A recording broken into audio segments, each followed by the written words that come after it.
퀴즈 하나 낼게요. 수수께끼. 여러분, 철학자 중에 볼테르라고 하는 철학자가 있는데, 이 사람은 사람들에게 어떤 의미 있는 다시 인식을 하도록 하기 위해서 수수께끼를 냈습니다. 그 수수께끼가 뭐냐면, 알아맞히는 분에게는 제가 모닝커피 드릴게요. 끝나고 제 방 오셔요. 뭐냐면, 이 세상에 있는 것 중에 가장 빠르기도 하고 가장 느리기도 한 것, 동시에 사람들이 가장 가치 있는 것으로 여기면서 동시에 가장 가볍게 여기는 것, 그러면서도 이것 없으면 안 되는 것. 더 보충을 설명하면, 모든 사람이 받지만 감사한 마음으로 받은 적이 없고, 또 아무것도 모른 채 쓰기도 하고 남에게 주기도 하며, 그리고 지나고 나면 항상 아까워서 후회하는 것. 뭘까요? 똑똑해네. 시간입니다. 그래서 이 철학자 볼테르는 시간의 의미와 중요성을 각인시키기 위해서 그런 수수께끼를 냈다고 합니다. 작년 이맘때인데요. 추석을 지난 지 1년이 된 겁니다. 그렇죠? 추석을 지나면서 여러분 많은 생각했어요? 않았겠어요? 작년에? 나도 내년에는 뭐 이렇게, 그렇죠? 내년 이맘때 추석에는, 내년에 추석에 다시 만나면 등등 여러 가지 이야기를 했을 거란 말입니다. 근데 여러분, 그 여러 가지 이야기 속에는 항상 하나의 공통적인 소망이 있습니다. 무엇입니까? 1년 이후에 내 인생에 아름다운 열매가 많았으면 하는 소망이 다 있다 이 말이죠. 그렇죠? 이게 객관적으로 드러난 열매든 아니면 우리처럼 이렇게 믿음으로 살아가는 사람들에게 있어서 영적으로 풍성한 열매든 간에 그런 소망을 가지고 시작하게 되는 것입니다. 그리고 오늘 작년 추석에서 오늘 이 추석까지 오게 된 것이죠. 여러분 어떻습니까? 아주 풍성한 열매를 기대대로 소망대로 여러분의 인격적인 삶의 열매든 관계의 열매든 그리고 실제로 영적인 열매든 아니면 우리의 일상의 여정 속에도 그냥 일상적으로 공급되어야 될, 맺어야 될 열매든 어디 풍성한 열매를 맺고 아주 만족스러운 모습으로 그리고 여기 와 있습니까? 아니면 작년 이맘때 그런 소망으로 출발해서 오늘 여기 왔지만 여전히 내 소망은 꿈으로 하나의 이상으로 남아있을 뿐이다, 이런 상황입니까? 묻는 게 잘못이죠. 그죠? 근데 여러분, 우리는 이러한 소망과 이상을 가지고 옵니다만 항상 부족함을 느낍니다. 사실 맞는 얘기죠.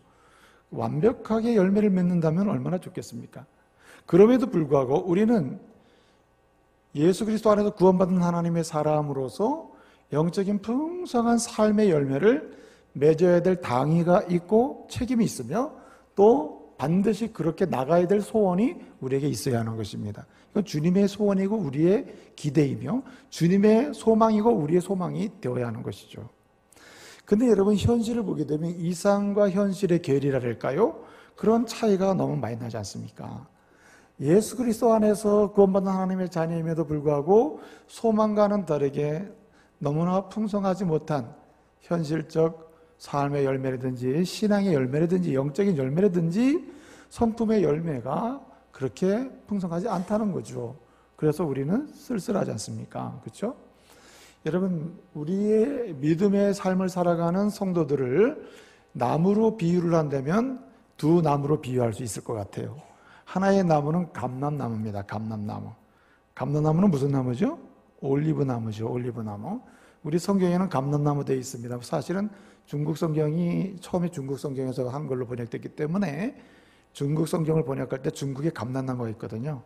지중해 연안에 있는 감람나무는 전혀 다릅니다. 유종은 같지만 달라요. 그는 다릅니다. 근데 어떻든 감람나무로 번역해놨더니 올리브나무입니다. 올리브나무.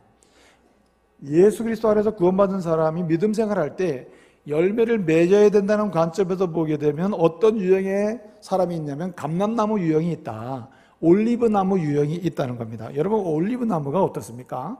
올리브나무는요 굉장히 때가 되면 열매를 굉장히 많은 맺히는 나무입니다. 1년만 지나잖아요. 열매를 많이 맺. 물론 생산성, 상품성 이런 건 떨어지지만 어떤 1년만 지나면 열매를 굉장히 풍성하게 맺는 나무가 올리브 나무이고 15년이 지나면 드디어 상품성이 있는 아주 좋은 그런 열매를 많이 맺는 나무가 올리브 나무입니다. 30년째가 되잖아요.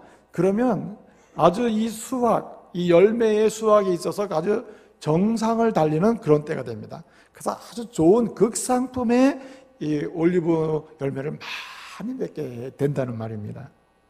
그래서 이 올리브 열매를 딸 때 있지 않습니까?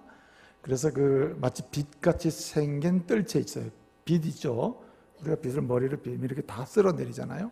이 빛같이 생긴 뜰채가 있는데 그것을 나무에 대가지고 이렇게 끌어내린답니다. 그렇게 하면 우르르 떨어진다는 거예요. 고추 따듯이 하나하나 따는 개념이 아니라 그냥 너무 열매가 많으니까 그냥 이렇게 딴다 이 말이죠. 여러분 올리브를 여러분 아시겠습니다. 여러분 올리브 기름 다 드십니까? 올리브 기름 참 좋은 기름으로 소문이 났지 않습니까? 근데 여러분 단순히 그 기름을 먹는 기름뿐만 아니라 의료용으로도 씁니다. 의료용. 야고보서 5장 13절 이하에 고난당하는 자, 즐거운 자, 특별히 병들어서 고난당하는 자, 그 사람은 교회 장로를 청하여 기도할 것이요 기름을 바르며 이와여 기도할지니라. 그 할 때 기름을 바르며 할 때 일반적으로 가장 많이 사용됐던 의료용 기름 중에 하나가 올리브 기름입니다. 기름을 바르며. 그래서 이 의료용으로도 쓰이고요. 그리고 요즘에 그 미용 많이 신경 쓰지 않습니까? 고대 사회로부터 미용에 가장 많이 쓰였던 것이 바로 올리브 기름입니다. 많이 미용에도 사용되고요. 제의에도 사용되고요. 심지어는 여러분이 올리브는 싹싹싹 쓸어가지고 절여가지고 피클로 만들어가지고 먹으면 기가 막히게 맛있다고 합니다. 잘 먹어보진 않았습니다만 진짜 좋대요. 그리고 여러분 올리브 나무는 버릴 게 없습니다. 잎사귀는 다 따가지고 잎사귀는 뭐냐면은 말하자면은 그 미용 재료도 쓰이고 잎사귀는 말려가지고 여러 가지 좋은 재료를 많이 쓰인다는 거예요. 또 심지어는 줄기 같은 경우는요 면류관 만드는데 고대에서 많이 만들었다. 면류관을 만드는데 이렇게 올리브 나무를 사용해서 또 만들기도 했다. 가지를 말이죠. 하나도 버릴 것이 없는 게 바로 올리브 나무다. 한마디로 얘기하면 아주 풍성한 열매를 맺는 나무가 올리브 나무다. 그래서 여러분 팔레스타인 지역에 가면은 아이들이 다른 나무는 하나도 몰라요. 대부분 나무를 몰라요. 그런데 뭐는 아냐면 올리브 나무는 알아요. 부모가 얘기합니다. 너는 저 올리브 나무처럼 열매가 많은 그런 훌륭한 사람이 되라고 이렇게 교훈을 한다고 하기도 합니다. 그러니까 정말 믿음의 사람들 중에 이와 같이 올리브 나무처럼 풍성한 영적인 열매든 삶의 열매든 성품의 열매를 시간이 갈수록 예수 안에서 맺는 사람이 있는 경우도 있고요. 또 반면에 또 다 그렇지 않은 사람도 있다 이 말입니다. 오늘 본문 말씀 보게 되면요, 사도 바울은 사실은 빌립보서 말씀을 읽었는데요, 빌립보서 4장 17절을 보게 되면요, 사도 바울이 이렇게 얘기합니다. 내가 여러분들에게 자꾸 이런저런 얘기하는 이유는 여러분들로 하여금 여러분에게 유익하도록 풍성한 열매가 넘치게 하기 위함이다. 열매가 넘치도록 하기 위해서 내가 이 표지를 쓰고 내가 하고 싶은 얘기를 지금 하고 있다 이렇게 얘기하거든요. 그래서 사도 바울은 빌립보 교회 성도들에 이렇게 얘기합니다. 여러분들 예수 믿고 구원받아서 하나님의 자녀로 살고 있지 않습니까? 하나님의 자녀다운 열매를 풍성하게 맺는 인생을 살아야 되지 않겠습니까? 이러면서 오늘 말씀을 주는 거예요. 그래서 그 풍성한 맺어야 될 열매에 대해서 얘기하는데 오늘 2장 1절부터 4절까지를 보게 되면 참으로 시험 들고 병 들고 어려운 사람 당한 사람에게 뭐 할 줄 아는 열매? 겉면의 열매. 참 격려하고 위로해서 겉면하는 열매. 심지어는 사랑으로 격려하고 힘을 북돋아주는 사랑의 위로의 열매. 심지어는 긍휼히 여기는 열매. 심지어는 자비로운 열매. 그리고 오늘 본문 말씀해 보게 되면 자기보다 다른 사람을 귀하게 여기는 열매, 심지어 자기의 일을 잘 감당하는 열매, 사명과 직분을 감당하는 열매, 심지어 더 나아가서 자기 일을 돌아볼 뿐더러 다른 사람의 일을 돌아보는 다른 사람의 짐까지도 대신 져줄 수 있는 사랑의 열매. 어쨌든 예수 믿은 사람으로서 믿음의 사람으로서 반드시 맺어야 될 열매를 풍성히 맺는 사람이 되어야 하지 않느냐, 이렇게 얘기하고 있는 것입니다. 감람나무처럼 열매 맺는 사람이 되기를 바울은 소원하면서 오늘 이 말씀을 하는 것입니다. 여러분, 또 하나의 유형이 있습니다. 나무로 말을 하자면 감람나무의 성도가 있고요, 또 하나는 회전목 또는 회전초의 유형의 사람이 있습니다. 여러분, 미국의 플로리다주 남동부 쪽에서 시작되고 다른 4개 주와 연결되어 있는 사막이 뭐냐면 모하비 사막이 있습니다. 혹시 가보신 분 있습니까? 모하비 사막이 있는데, 이 모하비 사막에 자생하는 식물이 지금 몇 가지가 있는데, 그 중에 가장 대표적인 식물이 뭐냐면 해전초입니다. 해전목 또는 해전초라고 합니다. 해전초. 이건 공같이 생긴 풀더미처럼 보이기도 하고 공같이 생긴 나뭇가지가 막 얽혀 있는 것처럼 보이는 이런 나무입니다. 그걸 해전초 또는 해전목이라고 그래요. 여러분, 자랄 때 서부 영화 많이 보셨습니까?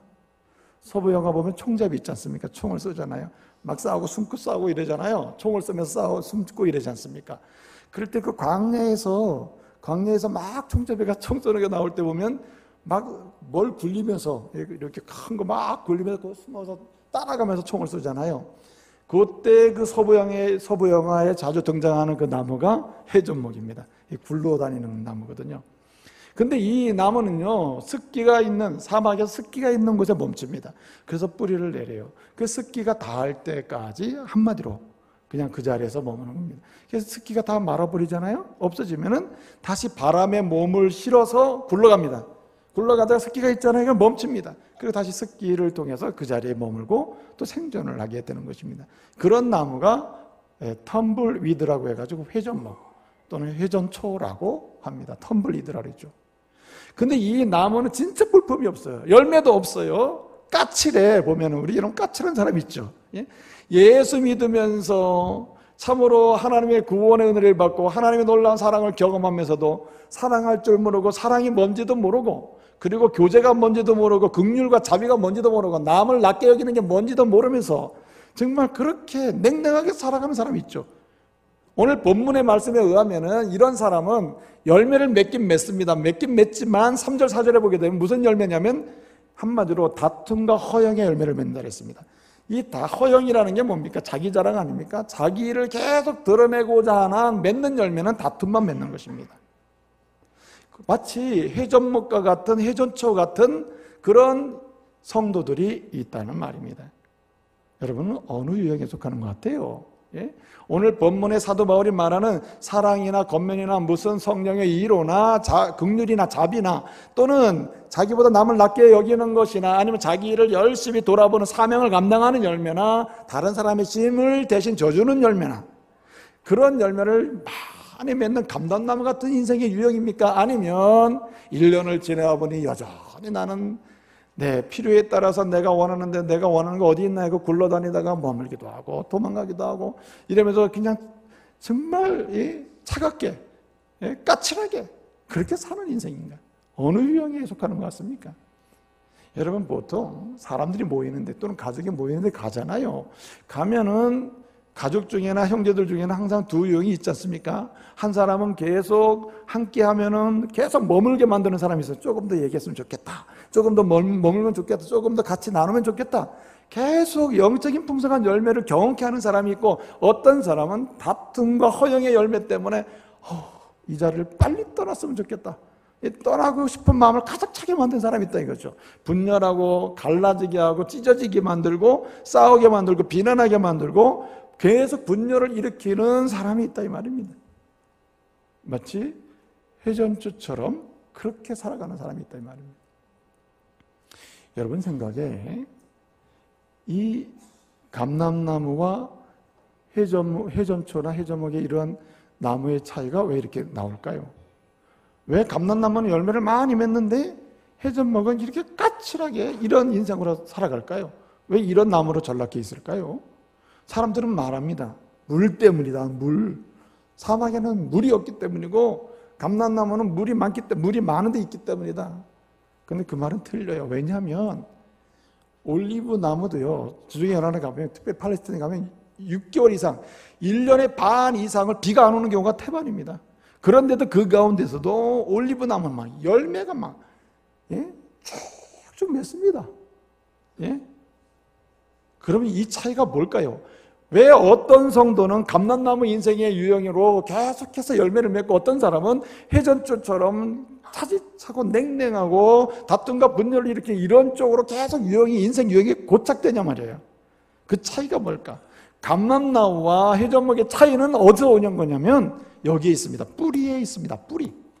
뿌리에 있습니다. 여러분, 감람나무가요, 말씀드렸듯이 15년이 되면은 드디어 상품성 있는 열매가 드디어 맺는다 그랬죠. 그러면 15년 동안은 뭐 하는 거냐 도대체. 15년 동안 이 천박한 팔레스타인 지역에서, 천박한 땅에서 이 15년 동안 뭐냐면, 감람나무는요, 올리브나무는 그 실 같은 뿌리를 계속 내리는데 석회암층이거든요.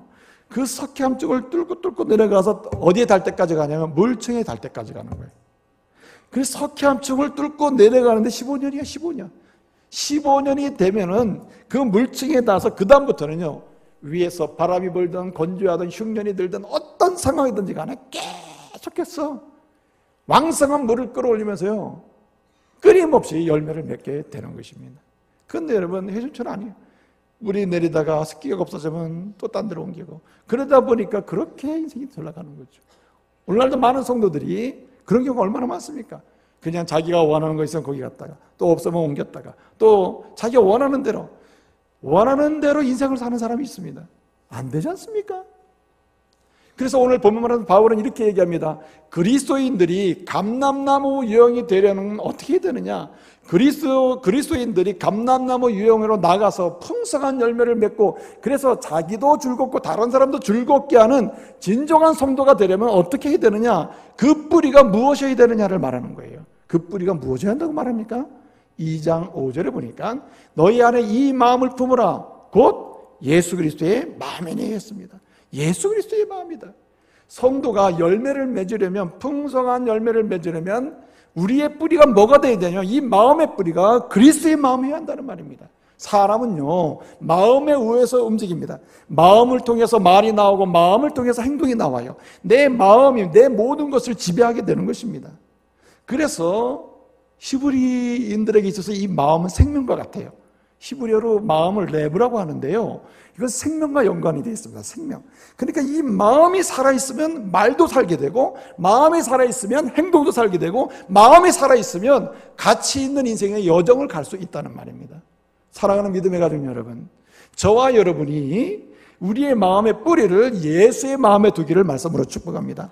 이 명절 주간을 당해서 여러분 오기도 하고 또 가기도 해야 하는데, 여러분이 예수 그리스도의 마음에 뿌리를 두고 뿌리로 삼고 감으로써 여러분이 머무는 곳에서 영적인 풍성한 열매가 일어나기를 바랍니다. 사랑도 일어나고 권면도 일어나고 성령의 이로도 나오고 긍휼도 자비도 남을 낮게 여기는 열매도, 내 사명의 이야기도, 그리고 다른 사람을 귀히 여기는 열매도 나타나는 추석 명절이 되기를 말씀으로 축복합니다. 그러면 여러분, 예수 그리스도의 마음이란 도대체 뭘까요? 어떤 사람 말합니다. 예수님만큼 IQ가 높아지는 거냐? 예수님만큼 정서가 좋아지는 거냐? 예수님 수준으로 뭔가 내가 지식을 소유하는 것이냐? 그렇지는 않습니다. 어떻게 우리가 예수님의 지식을 소유할 수 있을까요? 그만큼 높아질 수 있을까요? 그만큼 정서가 좋아질 수 있을까요? 완벽해질 수 있을까요? 애초부터 우리는 그리스도에 붙잡혀 사는 사람들 아닙니까? 그러면 예수 그리스도의 마음이 우리의 모든 그리스도인의 삶의 뿌리가 되어야 하는데, 그 마음은 도대체 어떤 마음일까요? 그 마음은 세 가지로 정리할 수 있습니다. 첫째는 뭐냐면 되는 마음이, 따라해보세요. 되는 마음. 그럼 뭐가 되는 거냐? 종이 되는 마음입니다. 종이 되는 마음.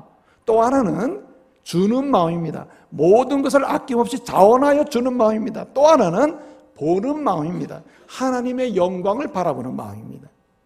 여러분, 우선적으로 우리가 생각해보면 예수 그리스도의 마음을 내 마음의 뿌리로 삼을 때, 나는 내가 알지 못하는 순간에도 영적인 풍성한 열매가 계속해서 나오게 되고, 관계의 열매든 삶의 여정 속에서 다른 사람을 감동시킬 만한 그러한 과정이 나오게 되는데, 그 첫 번째가 종이 되는 거란 말입니다. 여러분, 우리 주님은 오늘 7절을 보니까 뭐라 했습니까? 종의 형체를 가지사 있으면 무슨 말입니까? 하늘 보좌를 버리시고 주님은, 하나님이신 주님은 종으로 이 땅에 오셨다는 말입니다. 한마디로 종이 되셨다. 그래서 마가복음 10장 45절에 보면 주님이 이렇게 말합니다. 인자야 온 것은 섬김을 받으려 하며 도리어 섬기려 하고 많은 사람을 위하여 나의 목숨을 대속물로 주려 함이라고 했습니다. 한마디로 주님이 말하는 요점이 뭡니까? 나는 뭐로 왔다? 종으로 왔다는 말입니다. 종이 되고자 나는 왔고 종으로 살고 있으며, 그래서 주님은 종이 되셨고 종으로 세상을 보시고 종으로 사셨습니다. 종으로 모든 사역을 감당하신 것입니다.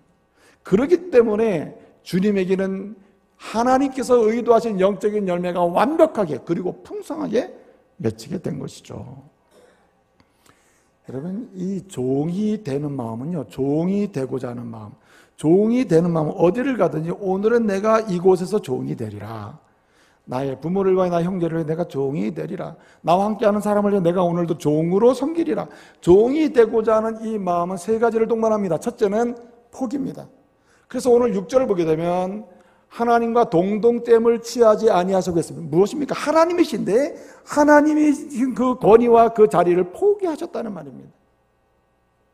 여러분, 포기는 많은 손해를 가져올 것 같지만 진정한 포기는 많은 것을 얻게 하는 것입니다. 여러분, 종이 되면 좋은 게 뭡니까? 종이 되면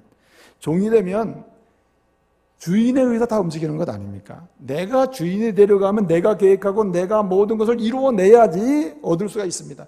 그러나 종이 되면 종은 주인의 손에 의해서 먹을 것, 마실 것, 입을 것, 심지어는 삶의 방향까지도 주인에 의해서 결정됩니다. 주인이 다 결정해 주십니다. 그러므로 그걸 따라가는 것이 얼마나 쉽습니까? 그래서 진정한 종이 되는 것은요, 자유함을 얻는 것입니다.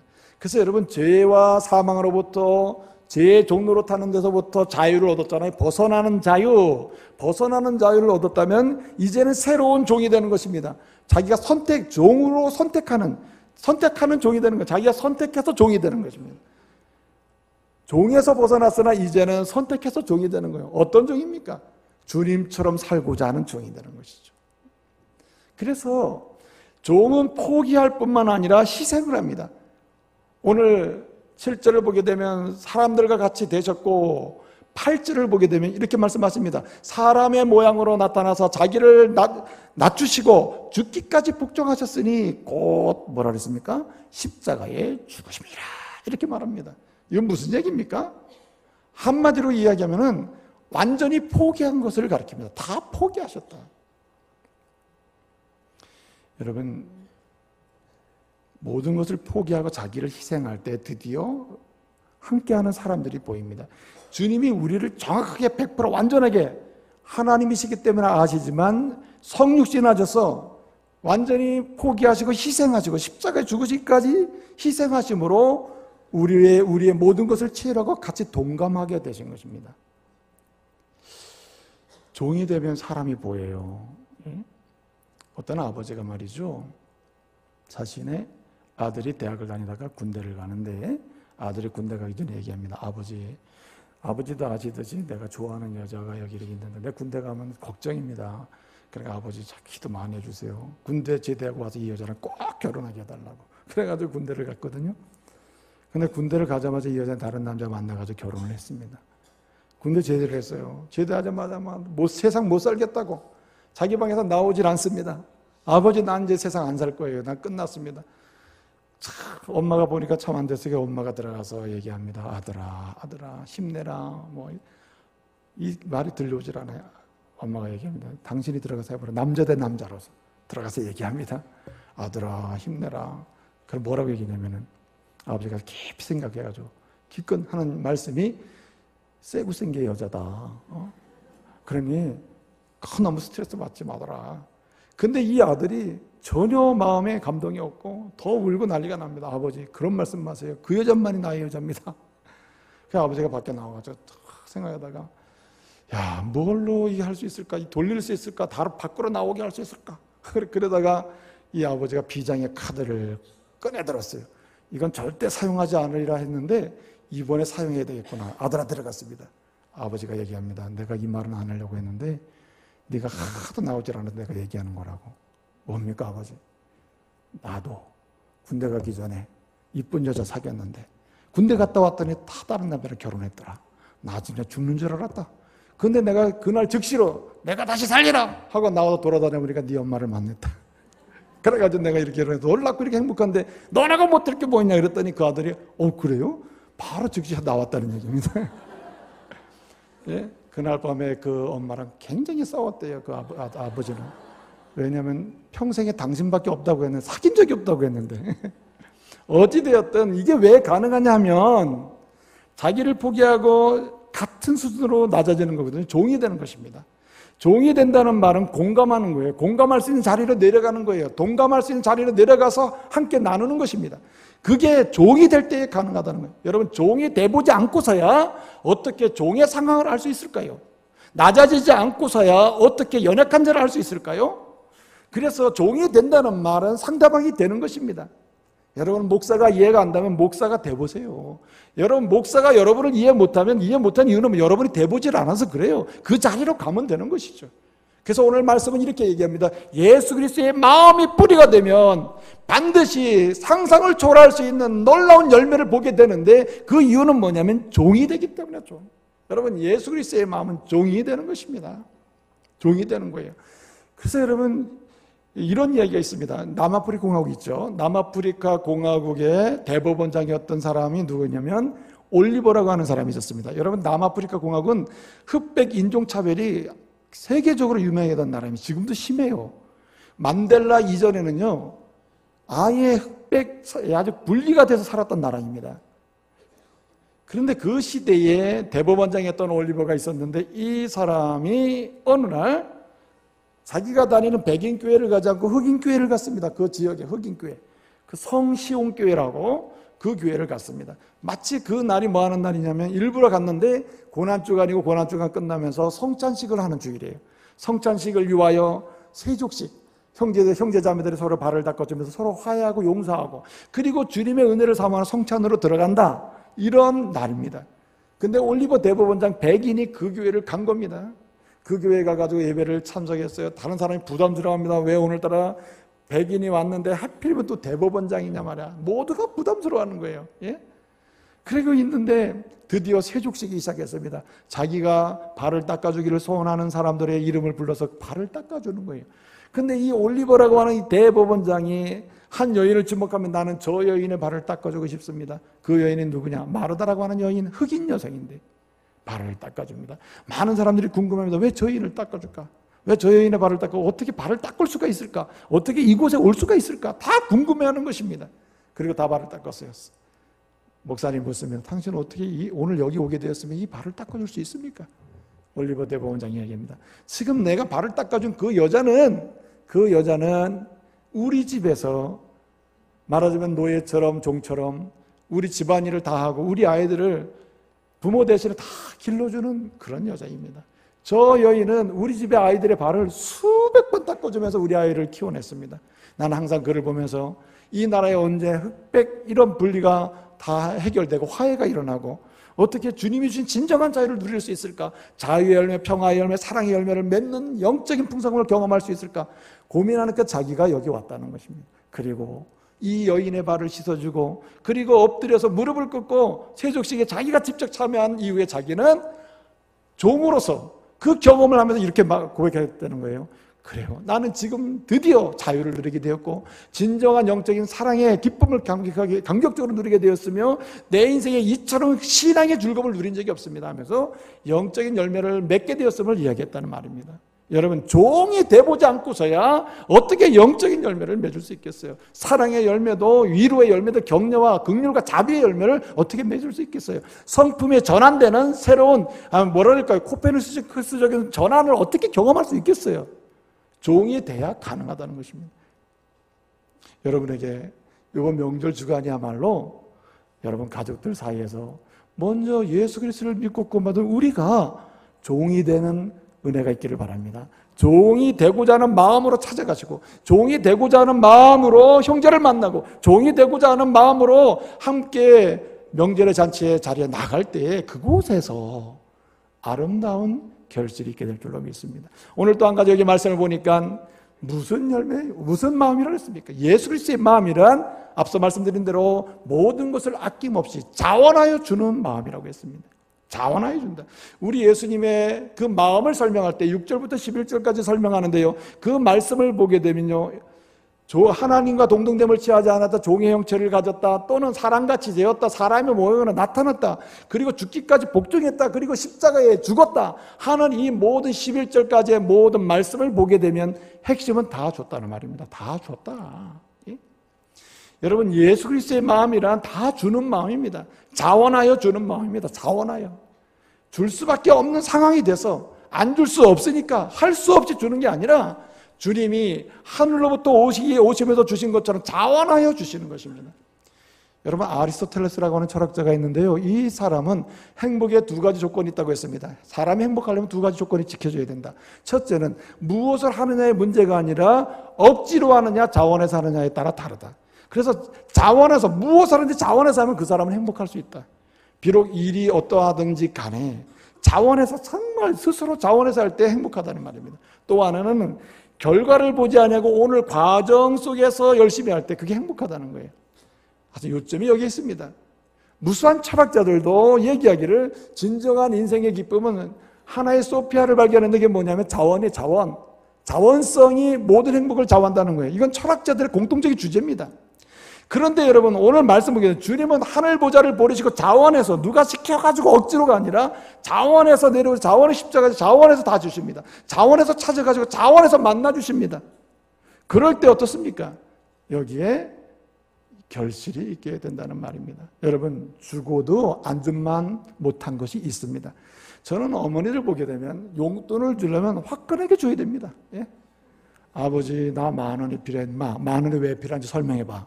쭉 설명합니다. 또 설명을 하고 나면 또 따집니다. 그리고 5,000원은 내가 보기엔 미진한데 더 설명해봐. 그리고 나서 10,000원을 줍니다. 10,000원을 아버지가 준 것을 받아가면서도 감사하고 뭐고 없습니다. 근데 여러분 보세요. 10,000원을 달라고 할 때, 그래, 네가 그렇게 필요하구나. 네가 더 필요할지도 모르네. 내가 15,000원을 주리라. 그래가지고 아낌없이 더 주면은 이 아들은 그 마음을 압니다. 아버지의 마음, 더 주고자 하는 마음, 날 사랑하는 마음, 예? 인생에 뭔가 의미 있게 살고자 기대하는 주님의 그 아버지의 마음 안다 이 말이에요. 그래서 주님은 우리가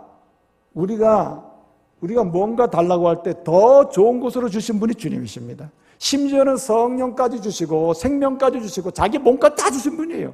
그래서 우리를 살리시고 고치시고 걷게 하시고 인생의 참된 비전을 꿈꾸며 나갈 수 있도록 하신 분이 주님이십니다. 여러분, 먼저 줄 수 있는 은혜가 있기를 바랍니다. 예? 주셔야 됩니다. 어떤 사람 말해요. 난 줄 게 없어요. 솔직히 난 재정적으로도 부족해요. 모든 게 부족해요. 그러면 말이라도 하세요. 말이라도. 여러분, 성경을 보게 되면 가장 위대한 축복 중에 하나가 언어의 축복입니다. 언어의 축복. 언어로 끊임없이 아낌없이 주는 것입니다. 예? 여러분, 미국에 오스틴이라고 하는 여성이 있는데 이 사람이 사업가인데요. 이 오스틴이 파는 건 뭐냐면은 여성 속옷을 팝니다. 여성 속옷을 파는데 작은 건 팔지도 않아요. 큰 사이즈만 팝니다. 큰 사이즈. 여성들이 입는 것 중에 속옷을 다 큰 사이즈만 파는데 이 오스틴이라고 하는 사람은 여성 속옷 대형 사이즈만 파는데 그 팔 때 빅 사이즈라고 하지 않는다니까요. 예? 뭐라 그래요? 퀸 사이즈란다. 퀸 사이즈. 예? 그러면 여성들이, 예? 내 모든 게 다 크다. 그런데 여러분 보세요. 빅 사이즈 하면 사입으로 가기도 그렇고 사면서도 좀 그렇고. 그런데 여러분, 퀸 사이즈라니까 얼마나 좋습니까? 아, 나는 여왕이구나. 예? 그리고 막 사 입는 거 아니겠어요? 그러니까 말이죠. 예? 아낌없이 줘야 된다. 주는데 줄 것이 없으면 성경 말은 가장 위대한 축복은 진리에 기초한 언어의 축복이다. 진리, 말씀에 기초해서 끊임없이 말로 축복하고 언어로 축복할 때 하나님은 그 은혜를 허락하실 줄로 믿습니다. 그래서 예수님의 마음은 주는 마음이에요. 아낌없이 주는 마음입니다. 의지적으로 주게 합니다. 여러분, 그래서 예수님은요, 어쩌다 만나가지고 안 줄 수도 없고 줘야 되겠구나, 이게 아니라 주님은 만나기도 전에 계획을 다 하셔가지고 저 사람이 필요한 건 뭐구나 해서 다 계획해서 갖다 주신 분이 주님이십니다. 그래서 여러분, 우리는 의도적으로 계획하고 의지적으로 의식적으로, 그리고 어떻게 계속해서 사람은요, 어느 정도 주다 보면, 어느 정도 헌신하다 보면 일정 시간이 되면 빠지려고 합니다. 나 요쯤에서 빠져야 되겠다. 더 가다가는 완전히 코 끼겠구나. 이런 사람도 있고요. 더 가다가는 문제가 생기겠고 다 뺏기겠구나. 이런 사람도 있거든요. 근데 예수님은 어떻습니까? 확실하게 계속 가잖아요. 그리고 어떡합니까? 남이 강길을 가는 게 아니라 주님은 아무도 하지 않을지라도 앞장서서 줍니다. 그래서 여러분, 줄 때는요, 제일 먼저 주는 게 좋아요. 아무도 안 주고 있을 때 제일 먼저 내놓는 것입니다. 나누는 것, 이것이 예수의 마음입니다. 남이 아무도 주지 않을 때 먼저 앞장서서 나누고 앞장서서 선물하고 앞장서서 줄 때 여기에 하나님의 역사가 일어나는 거죠. 그래서 10명이 다 주더라도 먼저 주는 사람이 이거예요. 먼저 앞서서 주님, 아무도 하지 않으려고 합니다. 아무도 선택에 뭔가 방향 물꼬를 트지 못하고 있습니다. 주님, 내가 주는 일에 물꼬를 트게 해주십시오. 먼저 트는 그 사람이 하나님의 은혜를 경험하고 놀라운 역사를 경험하게 되는 것입니다. 체험하게 되는 것이죠. 그래서 우리는 말이죠, 내가 줄 수 있는 게 뭔지를 항상 계산하는 게 좋아요. 앞장 막 따져보는 게 좋아요. 내가 최대한으로 준다면 어디까지 줄 수 있을까? 여러분, 뭔가 선물을 하더라도 요까지 했을 때 성도는 어떻게 했냐면 요 다음 수준은 뭘까를 생각해서 그 수준을 넘겨서 주면은 그것이 위로가 되고 감동이 된다 이 말이죠. 마지막 한 가지는 뭐라 그랬습니까? 보는 거라 그랬습니다. 예수의 마음은 보는 마음이에요. 하나님의 영광을 바라보는 마음입니다. 여러분 보세요. 줄 수 있고 주는 마음이든 되는 종이 되는 마음이든 이것이 정말 가능하게 되는 건 힘이 필요한데 그 힘은 어디서 오냐면 마지막 마음에서 와요. 하나님의 영광을 바라보는 마음에서 옵니다. 여러분 고린도서 10장 31절에 보게 되면 바울이 말이죠, 그렇게 핍박과 환난을 당하고 의심을 당하면서도 끊임없이 영적인 풍성한 삶의 열매를 맺게 되는, 전도의 열매, 나눔의 섬김의 열매를 많이 맺게 되는 이유가 어디 있다고 얘기합니까? 그는 자신의 경험에 기초해서 성도들에게 권면합니다. 먹든지 마시든지 무엇을 다 하나님의 영광을, 영광 바라보며 하라는 거예요. 영광. 사실은 사람은 무슨 일을 하든지 자신의 영광을 바라봅니다. 자신의 중요성을 바라봐요. 내가 이곳에서 얼마나 인지도가 있으면 내가 얼마나 중요한 사람인가를 따지면서 일을 하는 거 아니에요? 근데 여러분, 예수의 마음에 뿌리를 두고 삶을 살아가는 그리스도인은요, 그리스도의 영광을 바라봅니다. 여기 영광을 바라본다는 말은 주님을 경외한다는 말이요, 그 경외를 받으신 주님이 내게 주실 상급을 바라본다는 말입니다. 그래서 여러분 히브리서 12장 2절을 보게 되면 주님 말씀하십니다. 뭐라고 말씀하셨습니까? 믿음의 주여 온전케 하시는 이 예수를 바라보자. 그 예수님은 어떻게 했습니까? 어떻게 예수님의 마음으로 섬겼습니까? 그 앞에 있는 기쁨을 위하여 십자가를 참으사라고 했습니다. 그 앞에 기쁨을, 그 앞에 기쁨이라는 것은 하나님의 영광을 바라보는 가운데 그 영광 중에 계신 주님이 나를 위해서 예비하신 축복을 가르치는 거예요. 여러분, 우리는 이 세상의 수의 영광과 상급을 소유하려고 몸부림치는 사람이 아니라 이 세상에서도 영적인 부유를 누리지만 장차 하나님 나라에서 주실 상급을 소망하며 사는 사람들이 아닙니까? 그렇기 때문에 우리는 예수의 마음, 그 마음은 뭘 바라보는 마음? 영광을 바라보는 마음, 경외하는 마음이요, 그 다음에 상급을 바라보는 마음이다. 그러니 일할만 나는 것 아니겠어요? 주님은 주의 약속의 말씀을 통해서 약속해 준 것 중에 단 하나도 지키지 않은 게 없습니다. 성취 안 된 게 없어요. 약속한 대로 우리에게 주시지 않은 게 없습니다. 주님은 반드시 열매를 맺게 하십니다. 그래서 여기 말씀을 보게 되면요, 여기 하나님의 영광을 11절 보면 뭐라 해서 모든 입으로 예수 그리스도를 주라 시인함으로, 모든 입으로 예수 그리스도를 주라 시인함으로 하나님께 영광을 돌리게 하셨느니라 했습니다. 이 말씀의 요지는 뭐냐면 예수님의 마음은 어떤 마음이냐? 영광을 바라보는 마음이다. 하나님의 영광을 바라보며 나가는 마음. 그래서 이 말을 현실적으로 바꾸면 어떻게 했냐면은 하나님의 말씀을 듣고 행하는 마음이다. 하나님의 말씀대로 듣고 행하고자 하는 마음이다. 여러분 요한복음 5장 35절을 보면 이런 말씀이 있습니다. 예수님이 말씀하시기를 내가 스스로 아무것도 하지 않노라. 나는 내 스스로 아무것도 하지 않노라. 심지어는 내가 심판을 내든 뭐라든 나는 내 스스로 내 뜻대로 하지 않노라. 뭐라고 합니까? 내 뜻대로 나는 심판하지 아니하고 듣는 대로 심판해서, 듣는 대로. 이 듣는 대로라는 말은 하나님의 영광을 바라보며 하나님의 말씀을 들으면서 행하는 그런 마음으로 한다는 말입니다. 그래서 여러분, 예수님의 마음에 뿌리를 둔다는 말은 말씀을 들으면서 행한다는 것을 의미해요. 그래서 예수님의 마음, 세 번째, 영광을 바라보는 마음은 그 말씀을 듣고 행하는 마음이에요. 그러니까 말씀이 잘 들어야 돼요. 여기 지금 이 순간에도 제가 몇 가지를 말씀드리고 있지만 여러분들은 여러분의 마음에 드는 한두 가지만 새겨놓고 나머지는 다 버리고 있을지도 몰라요. 그렇죠? 근데 여러분 말씀을 정확하게 잘 들어야 돼요. 그리고 마음에 새겨야 되는 것입니다. 좋은 분이 있어서 마지막으로 좀 웃겨드리겠습니다. 눈 좀 떠보세요. 어떤 분이, 어떤 할아버지가 굉장히 젊을 때 열심히 일을 했어요. 다른 사람들이 말합니다. 아가 여보게 젊은 시절에 가슴이 떨릴 때 여행을 해야지 다리가 떨릴 때 무슨 여행을 하겠나. 이 가슴이 막 그냥 막 넘쳐흐르고 막 생기가 날 때 여행을 해야지 다리 떨린다면 무슨 여행을 하냐고 그러면서 지금 여행하라고. 그러니까 이 사람은 나는 지금 돈 벌어야 된다고. 다른 친구들은 다 여행을 하는데 이 친구는 젊은 시절에 여행을 안 했어요. 드디어 할아버지가 된 겁니다. 그래서 어느 날 가만히 생각해보니까 나도 여행 좀 해야 되겠구나. 세계 여행. 그래서 듣기만 했던 세계 여행을 가지고 집에 쌓아놨던 돈을 다 가지고 은행에 갔습니다. 여행을, 세계 여행을 하려면 돈을 바꿔야 한다는 얘기를 들었기 때문에 이걸 싸가지고 갔어요. 갔더니 막 가장 예쁜 여직원인 쪽으로 갔어요. 여기 딱 내놓고 내가 세계 여행을 하려니까 돈을 바꿔주시오. 그러니까 여직원이 네 할아버지 알겠어요. 할아버지 그러면은 할아버지 달러 드릴까요? 그러니까 달러? 난 무슨 소리 못 알아듣는 거예요.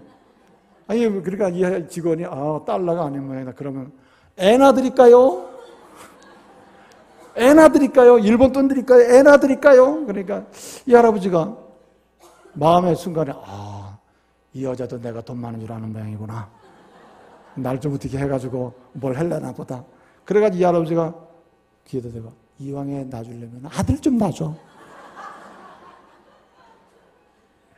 여러분 보세요. 말 잘 들어야 돼요. 오해하면 안 돼요. 요즘 여러분 이렇게 사는 사람 많아요. 예수 믿으면서도 예수님 말씀은 그게 아닌데 자기가 들은 대로 자기 생각대로 들어가지고 엉뚱한 방향 가는 사람 많아요. 그건 예수의 마음이 아닙니다. 예수의 마음은 정확합니다. 하나님 말씀을 그대로 듣는 거예요. 내가 듣기 싫어도 듣는 것입니다. 내가 원자를 그대로 들어요. 그리고 들은 다음에 그대로 가는 것입니다. 할렐루야. 그럴 때 뭐가 일어나느냐? 영적인 열매가 일어난단 말이죠. 이제 말씀 마치겠습니다. 오늘 추석 명절을 시작하는 주간이기 때문에 제가 이 말씀을 좀 나눠봤습니다. 여러분 보세요. 명절 주간에 우리가 그리스도인으로서 영적인 열매를 나눠야 되지 않겠습니까? 영적 열매를 맺으면서 나누면서 영적인 열매가 항상 열매가 있는 것은 즐겁지 않습니까? 영적인 열매를 맺음으로 나도 즐겁고 나를 보는 다른 사람도 즐겁고 함께 나누는 사람도 즐거워야 되지 않겠습니까?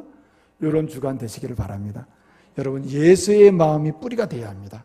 예수의 마음이 뿌리가 되어야 돼요. 종이 되는 마음, 아낌없이 자원해서 주는 마음, 하나님의 영광을 바라보면서 말씀을 듣고 행하는 마음, 그 마음으로 풍성한 열매를 맺는 명절 주간 되시기를 말씀으로 축복합니다. 기도하겠습니다.